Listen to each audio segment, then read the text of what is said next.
Government tax incentives can go a long way in supporting a business and therefore the economy. These include a number of interventions such as a diesel tax relief for farmers and food manufacturers. And to address high unemployment, government introduced the employment tax incentive to help businesses create jobs.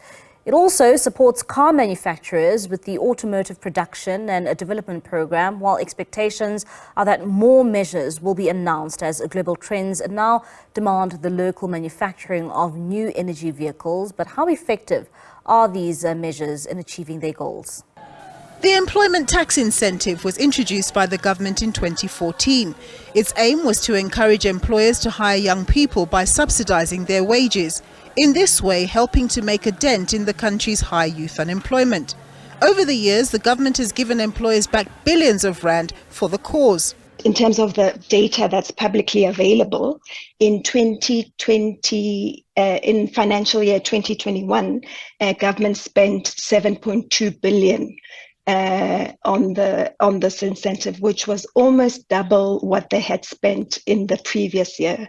So I guess it signals that there's a steady increase in terms of the uptake of this incentive by employers. The disheartening aspect of all this is that it seems that many small businesses or entrepreneurs are not aware about this government incentive, which is set to come to an end in 2029. I would say most of the SMME don't take advantage of this, and the reason being they are unaware of it, because you must remember most SMME, they speak with tax practitioners only when they need tax clearance. Once they get their tax clearance, they are happy. They don't really take into account the issues of incentives. How can they minimize profitability or cost or things like that? But for those few of us who knows about it, I can tell you that it does have an impact, because we do, personally, I do hire young people, and I do know that it does reduces my cost of doing business.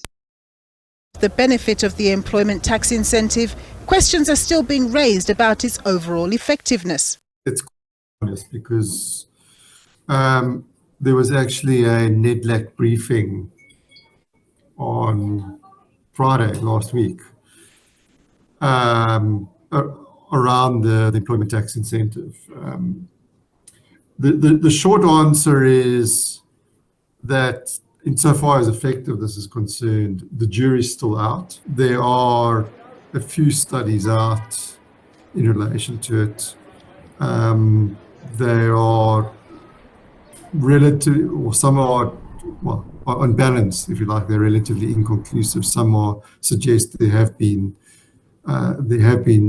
jobs created as a result of it, particularly for the youth and so on, of course, which is what it's aimed at. Others suggest that it hasn't really done anything, very little insofar as job creation is concerned.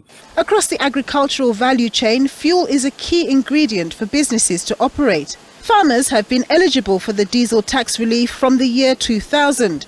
More recently, in light of higher inflation, food manufacturers were also given this relief. And it's a benefit that could make a significant difference to a business's bottom line. If you were to take, for example, a grain farmer and say how much fuel makes in the grain farmer's input cost, it is quite a significant figure, around about 13% of that.